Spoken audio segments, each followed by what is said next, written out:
what you want, for all that you believe. It's right to fight for what we want, to live the way we please. As long as we have done our best, then no one can do more. And life and love and happiness are well worth fighting for.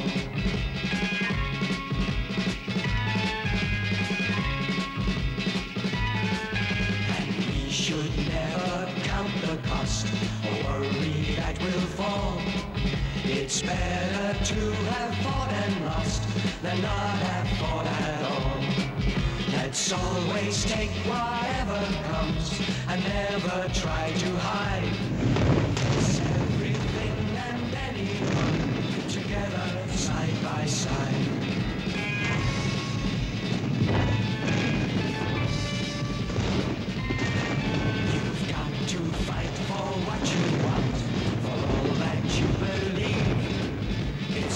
To fight for what we want, to live the way we please. As long as we have done our best, then no one can do more. And life and love and happiness are well worth fighting for. They're well worth fighting for.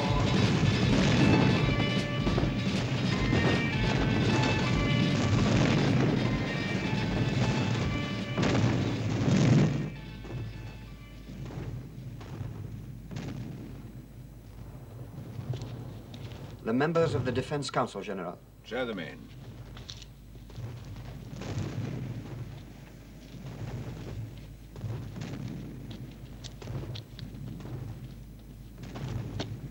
Monsieur, take your places. Narbonne, is he not with you? Monsieur Narbonne was killed last night. His emplacement was blown up. Nor do I see Monsieur Cahors. He too was injured, monsieur. On his way here. What are his chances? None, monsieur. His leg was severed by the blast. We have suffered many losses today. Too many. Monsieur, today is St. Louis Day. And before proceeding with our meeting, I would propose that we spare a thought for our sovereign. Long live St. Louis and our king! Long live the king! I declare the council in session. Let us estimate our strength. Kleist. At your orders. How many of your mercenaries can you muster, then? Less than 100. Amongst your wounded, how many will survive? The way things are at present, not one. We are without medicine. And you, Flin, how many of your volunteers can I count on, eh? 20, at the most. At the most? I'm being optimistic. You, Benway, how many regulars? At maximum 100, including cooks and menials. The best I can do.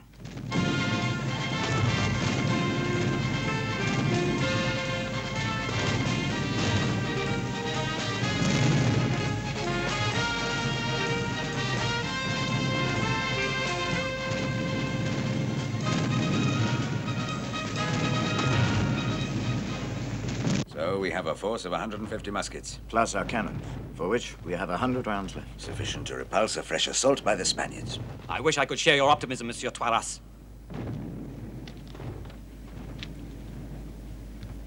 We are all that remains of what was once a force of 600 men. That is a fact. We stand facing an army of more than 6,000 men who pound us night and day with all the strength at their command. Another fact. To expect under such conditions that men should be pushed to make sacrifices that are outside the limit of their resistance may appear to be folly. Yet another fact. But we have orders from the king which demand the defense of Casale at no matter what cost. And we shall defend Casale at no matter what cost. Monsieur Toiras, have I leave to express my opinion? You may, Flin. We are soldiers in the service of the king. That we should die at our post is an accepted condition. But the question is... Go on. What is it? Supposing we do resist the coming Spanish onslaught, I foresee the moment when our ammunition runs out, together with our meager ration. Then we shall not even have strength to die in combat. It hasn't happened yet. But it will. What are you waiting for? Why do you refuse to look facts in the face? My mercenaries have not touched their pay for months. How could they, since we're encircled here 200 leagues from France? They're ready to revolt. You will suppress it. This morning we apprehended deserters going over to the enemy. Execute them. It shall be done. prove we are still in command here. It may not convince them. My men cannot accept why we dedicate ourselves to a task that is hopeless. You can tell them we're expecting to be relieved by the army of the Marshal, Duc de la Force, which is now assembling on the Var frontier. When they get here, we shan't be needing them. That's enough! Monsieur Toiras, you granted me permission to speak. I was ready to listen to your opinion, Flin, not your dishonor. Monsieur, no man is permitted to speak to me like that. I speak as I find, regardless of permission. Is that understood? Flin, in the name of the king whom I here represent, I charge you to be silent.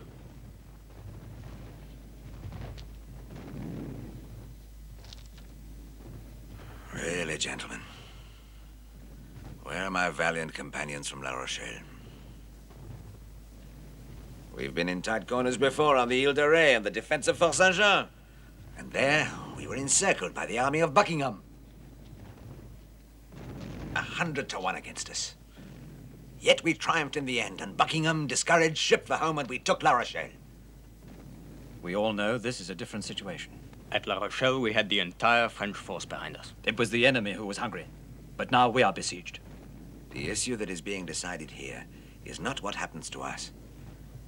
It is the fate of our empire. Let me explain it. Here is Casal, our present position. Surrounding us, the Spanish forces led by de Castellar. And between the Spanish forces and France, the Duchy of Savoy, which is neutral, where the Comte de Sospel, representing the Duke, is prepared to give free passage to the Spanish so they can attack our Duc de la Force and our armies massed on the Var. The reason, gentlemen, for our resistance is that the Comte de Sospel will not make contact with the Spaniards while we are in Casal. A crafty politician, he wants to make sure who will be victor before he finds himself allied to the vanquished. To tie down the Spanish troops for as long as possible in the assault on Casal is our objective, our reason for holding out here in a do-or-die resistance. So now you know the reason for the decision to hold on to Casal to the last minute. You argue, you question, you talk of food, medicines. Really, monsieur, if I were not convinced that your attitude was due to strain and a passing depression, I would be ashamed of you. In dedicating the services of my mercenaries to France, we swore to obey orders without hesitation, under any conditions. We shall honor our bargain, monsieur. Thank you, Christ. My volunteers and myself await your orders, monsieur. Dispose of us in any way you like. Thank you. And never, sir, have the gentlemen of France abandoned their comrades in arms. Monsieur Toiras, I have the honor to obey you. Well, we are all agreed, finally. Let us proceed with all the necessary preparations. As from tomorrow, not one shot to be fired. No reconnaissance, no patrols, save on my orders. We must guard our reserves for the coming assault. Any infringement of my orders shall be punished by death. I would suggest that to help boost the morale of your men, you tell them we've word that the Duc de la Force and his men are on their way to relieve us. I don't think they'll believe it. They're well aware that all messengers crossing the Spanish lines have been captured and killed. Well, it's worth trying. Men will believe what they want to believe at such times. We are all agreed then as to what we're going to do. We all stand together, pledged to defend Casal until our inevitable destruction. I decided to send without delay my last message to the Duc de la Force by the last of our carrier pigeons. I've explained to him that we hope to hold out for another month, but once they attack, well, there'll be nothing he can do for us. Guard! Send this message at once, with all possible haste. It's the first time that a carrier pigeon has borne not just a message, but an invitation to a funeral. I do not agree with you. I believe it carries, above all, a solemn oath. Our oath. To be kept by God's grace. Now, my thanks, monsieur. This council is at an end. You're dismissed.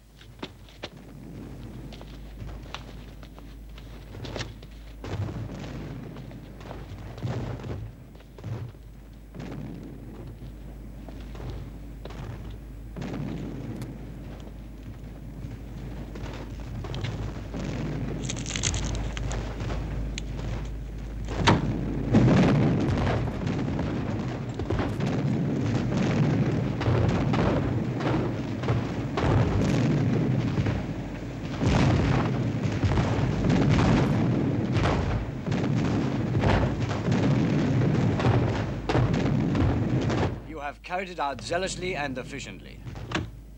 All that concerns Spain concerns us also. I don't doubt it, Monsieur Ambassador, and I appreciate it. The events in which we are participating are divided into two fields. The military, which is you, my dear Castellar. The other, concerning the diplomatic secret service, is mine. Your military, forgive me for saying so, it appears, is being held in check. Only temporarily, Don Alonso. In my capacity representing the Duke d'Olivares, Prime Minister of the King of Spain, I wish to report how we've obtained diplomatically, through the intervention of the Duke de Savoy's ambassador, the authorization of free passage of our troops to the Var, without a single shot being fired. You should find it a pleasant change, my dear Castellan. On condition you give your word, my dear Don Alonso, that the French troops at present occupying Casale be prevented at all costs from carrying out reprisals on any of my lands. You have my assurance. I have recalled the cannons from Mantua in support of our coming attack. I'm assured they will be here within a week. The French will be annihilated. God grant you are right. Time's precious. Richelieu, knowing that he cannot now save Casale with the military, is diplomatically maneuvering to assist for us, and the French frontier remains shut in our faces. Tell us, what is this move of Richelieu? The plan was evolved in the Vatican, in utmost secrecy. The French have been successful in persuading His Holiness to negotiate a truce between France and Spain. Are you sure of it? Yes, the rendezvous has been fixed in my country. We are neutral, in the castle of the Comte de Sospel, and with, as Spain's representative, Don Alonso, here present, the Abbé Mazarin, the delegate of the Holy Father, and the Duke de la Force representing the French. And when does this take place? At any moment. We know the Pope's man is en route, and the Comte de Sospel has set out to meet the delegate. But do not be alarmed, senor. I shall do all in my power to prevent the French representative from signing this treaty until after Casale has fallen. But you have nothing to fear from the French, senor ambassador. the best way of proving that statement, my dear Alonso, is to capture Casale. Meanwhile, though dedicated to the cause of Spain, I am responsible for a neutral country with a French frontier. The Duke is obliged to instruct his representative, the Comte de Sospel, that he meticulously observe the proposals fixed by His Holiness for a peaceful solution to the Franco-Spanish conflict. What is it, senor? Don't understand. Could Savoy have changed his mind? What do you know of this, senor? I demand an explanation.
Chevalier de Recci. I had the honor of serving under you at La Rochelle, monsieur. Chevalier Recci, I remember you very well, monsieur. I heard a cannonball had blown off your head. It almost did, monsieur. It took me 6 months to recover. I'm glad you did, monsieur. I regretted to think you were no longer with us. I'm not so easy to kill, monsieur. I shan't need you, Flin. Here you go. Now you can give me your message at once. What message? The one you bring me on behalf of the Duc de la Force. You confound me, monsieur. I do not bring any message. I have not seen the Duc de la Force. I came over the Alps. What do you mean? That, bored with my inactivity and conscious of the impact your exploits have made upon Europe, I came to offer you my support, if you will do me the honor to accept it. And just to tell me this, monsieur, you've come all this distance, and what's more, thrown the Spaniards into a panic, and more important, caused me to waste my precious ammunition. I'd rather have arrived quietly, but the Spanish thought otherwise. As for your powder, you needn't worry. I saw where the Spanish reserves are. I can get it whenever you like. This is no time for contests or mock heroics, monsieur. Here we aim to stay alive as long as possible, with a minimum of panache. Conditions here are such that anyone guilty of insubordination can expect no mercy from me. Is that clear? Perfectly clear. You will be shown to your quarters, those of Narbonne. He died yesterday. As you wish, sir. You will be under the orders of Captain Kleist. Captain Kleist is a mercenary, monsieur. Then I must tell you I prefer some mercenaries you seem to underrate, who do battle for money, to some gentlemen who do battle for glory. Your despised mercenaries do things without unnecessary risks. They're efficient. Your sort who risk your lives and those of others so easily are amateurs, not soldiers, and must be ruled with a rod of iron. Flin! Will you conduct Chevalier Recci to Narbonne's quarters? He is replacing him.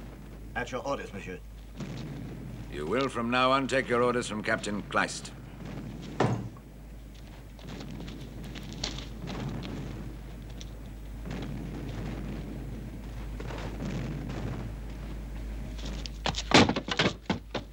Now these are what Taurus terms my quarters.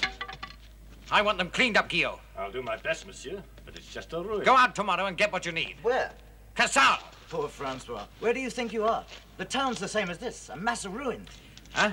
Where are the people living? In caves, in ruins, under the stars, in the same way we are. If you came looking for adventure, you're mistaken. And what time do we eat? What? What time do we eat?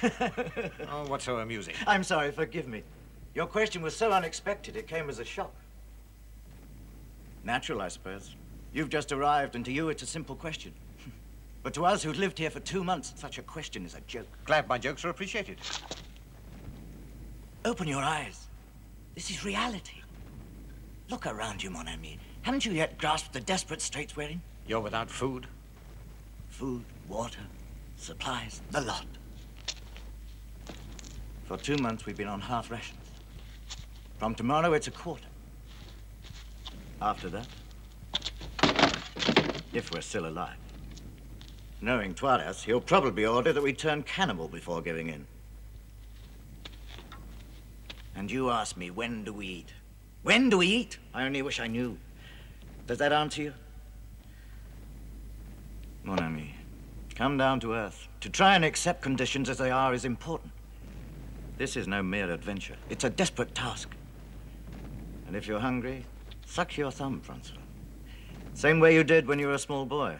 It's a good remedy, you'll find. I speak from experience. I apologize, Francois, for the lack of hospitality. As bad as that? It couldn't be worse. This is ridiculous. They've plenty of everything over there. Why don't you take an expedition and get You'd some? better ask Tuarez. So you'd prefer all your men to perish for lack of supplies, sooner than risk a couple of necks? It's a scandal, and I'll not participate. Francois. I'll just tell you this. Don't do anything rash. Tuarez is in command here.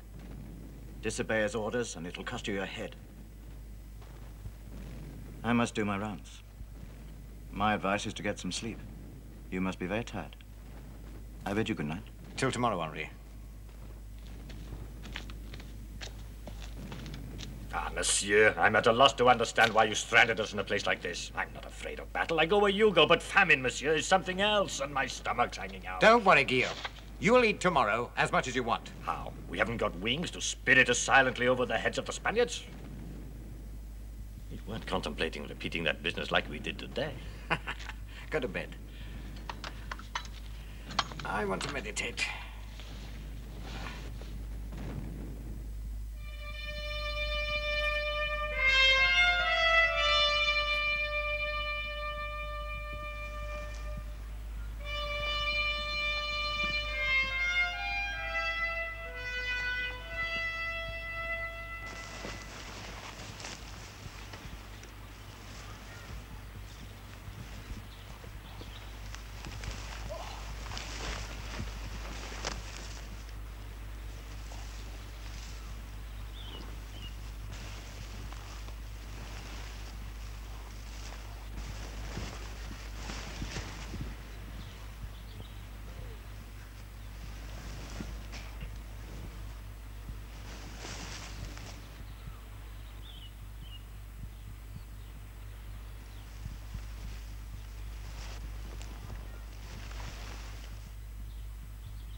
Should never count the cost or worry that we'll fall.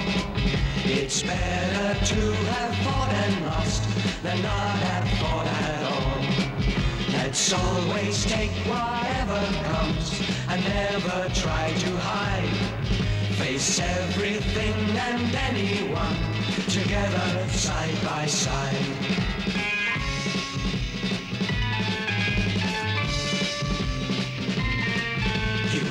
To fight for what you want, for all that you believe. It's right to fight for what we want, to live the way we please. As long as we have done our best, then no one can do more. And life and love and happiness are well worth fighting for. They're well worth fighting for.